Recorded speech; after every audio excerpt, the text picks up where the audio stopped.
मैं हूं डॉक्टर अंजू। मेरे एच हिंदी क्लासेस में आप सभी बच्चों का स्वागत है। बच्चों, आज हम पढ़ेंगे भारतेंदु युग की विशेषताएं और काव्य वैशिष्ट्य। जैसे कि आपके इसके नाम से पता चला, भारतेंदु युग आपको बता दिया कि आधुनिक युग को कितने कालों में विभाजित किया गया। उनमें सबसे पहला युग है भारतेंदु युग, जिसे हम आधुनिक काल के अंदर रखेंगे। और उसकी क्या विशेषताएं थे, उसकी काव्य की विशेषताएं क्या थी, इस सब पर चर्चा करेंगे। तो हिंदी साहित्य के आधुनिक काल का प्रारंभ भारतेंदु हरिश्चंद्र से माना जाता है। इस युग को भारतेंदु युग भी कहा जाता है। यह काल हिंदी साहित्य में नवजागरण, सामाजिक चेतना, राष्ट्रीय भावना तथा सुधारवादी दृष्टिकोण का काल है। इस युग में साहित्य जनजीवन से जुड़ा हुआ दिखाई देता है। सामाजिक चेतना, इसमें क्या काव्य वैशिष्ट्य रहा, काव्य की क्या विशेषता रही, आपको पहले बता चुकी हूँ पहली वीडियो में कि उस समय का जो युग था, इससे पहले का भारतेंदु युग से आधुनिक काल से पहले का जो काल था, उस समय श्रृंगार से संबंधित काल्पनिक आधार पर ज़्यादा कविताएं लिखी जाती थी। या जो दरबारी लोग होते थे, दरबारी कवि होते थे, वो कवि के जिस राजा के दरबार में रहते थे, उसके ऊपर, उसकी युद्धों के ऊपर, उसकी वीरता के ऊपर अपनी कविताएं लिखते थे। तो वो दरबारी काव्य भी कहलाए जाने लगा था। इस युग में, भारतेंदु युग में क्या परिवर्तन आया कि सामाजिक चेतना का विकास हुआ, समाज जागरूक हुआ। भारतेंदु युग के कवियों में सामाजिक चेतना अत्यंत प्रबल रही। इस युग के साहित्यकारों ने क्या किया, नारी शिक्षा पर बल दिया कि नारी को शिक्षित करना चाहिए। अगर नारी शिक्षित होगी तभी समाज में जागरूकता आएगी। विधवा विवाह प्रथा, ये परंपरागत रूप से प्रथा चली आ रही थी कि जो विधवा हो जाती थी उसका पुनर्विवाह नहीं होता था। तो विधवाओं का भी विवाह करना चाहिए, उनको भी अपना जीवन बिताने का अधिकार मिलना चाहिए। अंधविश्वास, जो पहले जो मान्यताएं थे, रूढ़ियां थी, समाज में चली आ रही थी, उन अंधविश्वास और जो अंधविश्वास चले आ रहे थे उस पर ही लोग डटे रहते थे, अड़े रहते थे। लेकिन इस युग में ये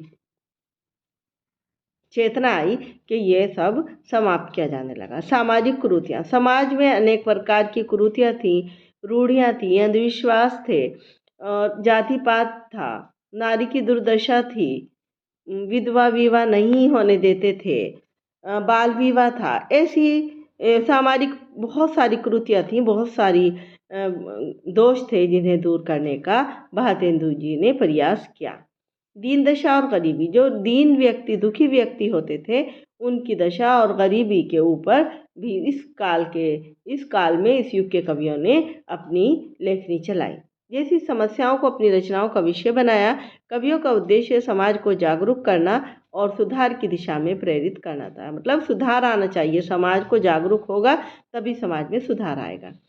अगला है श्रृंगारिकता। इस युग में श्रृंगार रस का सुंदर विकास हुआ। ऐसा नहीं कि श्रृंगार रस बिल्कुल बंद हो गया, श्रृंगार रस का सुंदर विकास हुआ। कवियों ने श्रृंगार को मधुर, संयमित और भावात्मक रूप में प्रस्तुत किया। मतलब श्रृंगार का प्रयोग तो किया, मगर संयम के रूप में और भावात्मक रूप में, एक भावना के रूप में श्रृंगार रस को दिखाया। रीतिकालीन अतिशयोक्ति से हटकर स्वाभाविक श्रृंगार का चित्रण हुआ। जो रीतिकाल में श्रृंगार का जो भाव आपको दिखाई देते थे, वो बहुत ज़्यादा, अतिशयोक्ति कहते हैं बहुत ज़्यादा बढ़ा चढ़ा के कह देना, जिससे स्वाभाविकता जो है वो समाप्त हो जाए।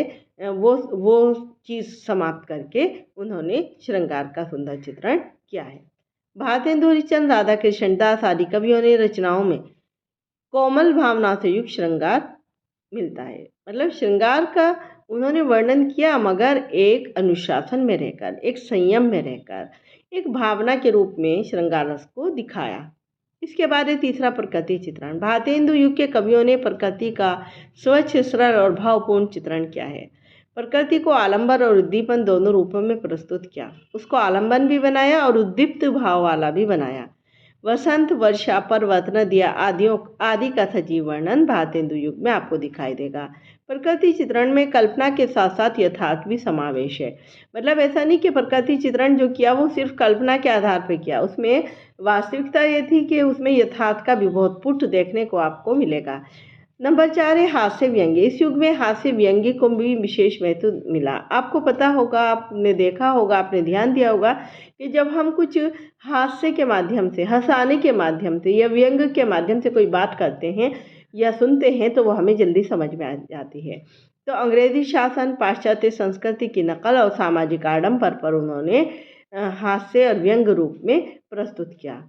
इन पर सब पर तीखा व्यंग करके भारतेंदु हरिश्चंद्र जी ने अंधेर नगरी, भारत दुर्दशा जैसी श्रेष्ठ और हास्य व्यंग्य रचनाएं लिखी, जो आपके सामने उदाहरण के रूप में प्रस्तुत हैं। नंबर है 5 अनुदित रचनाएं। अनुदित का अर्थ होता है बच्चों अनुवाद की हुई, जो किसी भाषा में लिखी गई थी लेकिन उनका अनुवाद हिंदी भाषा में हो गया, उसे बोलते हैं अनुदित। भारतेंदु युग में अनुवाद साहित्य का विकास हुआ। अंग्रेजी और संस्कृत ग्रंथों का हिंदी में अनुवाद किया गया। शेक्सपियर, गोल्डस्मिथ आदि विदेशी लेखकों की रचनाओं का अनुवाद हिंदी में हुआ। इसमें हिंदी साहित्य का दायरा बहुत विस्तृत और विशाल हो गया। छठा है समस्या पूर्ति। इस काल में एक महत्वपूर्ण विशेषता समस्या पूर्ति काव्य परंपरा थी। क्या होता था, कवियों को कठिन विषय या पंक्ति देकर कविता लिखवाई जाती थी। इससे कवियों की रचना कौशल की परीक्षा होती थी। ये परंपरा काव्य प्रतियोगिताओं के रूप में प्रचलित हो गई थी। नंबर 7 है कला पक्ष। आपको बताती चलूँ, वो कोई भी काव्य होता है उसके दो पक्ष होते हैं, कला पक्ष और भाव पक्ष। कला पक्ष में आपका भाषा आती है, रस आता है और अलंकार आता है और छंद आता है। तो ब्रज भाषा और खड़ी बोली का इस युग में सबसे अधिक प्रयोग किया गया। उर्दू, अवधी, भोजपुरी शब्दों का समावेश दिखाई देता है। भाषा सरल प्रभावशाली थी। अलंकार, इसमें उपमा, रूपक, अनुप्रास, यमक, उत्प्रेक्षा आदि अलंकारों का स्वाभाविक प्रयोग किया गया है। छंद, इसमें दोहा, चौपाई, सोरठा, कवित्त, सवैया, कुंडली आदि पद रचना अधिक प्रचलित रही। इस प्रकार भारतेंदु युग हिंदी साहित्य का जागरण काल रहा, जगाने वाला, जागरूक करने वाला समय रहा है। इस युग में साहित्य को समाज से जोड़ा। इस युग ने राष्ट्रीय चेतना को बल दिया। इस युग ने भाषा को सरल और जनप्रिय बनाया। भारतेंदु युग ने आधुनिक हिंदी साहित्य की सशक्त नींव रखी, आगे के साहित्यिक विकास का मार्ग प्रशस्त किया। अगर बच्चों आपको मेरी वीडियो पसंद आई हो तो मेरे चैनल को लाइक करें, सब्सक्राइब करें और ज़्यादा से ज़्यादा बच्चों में शेयर करें और बेल आइकन को दबाना ना भूलें, जिससे मेरी हर नई आने वाली वीडियो आप तक पहुंचे। आपका एक लाइक, शेयर, सब्सक्राइब मेरे अंदर नए उत्साह का संचार कर देता है। धन्यवाद।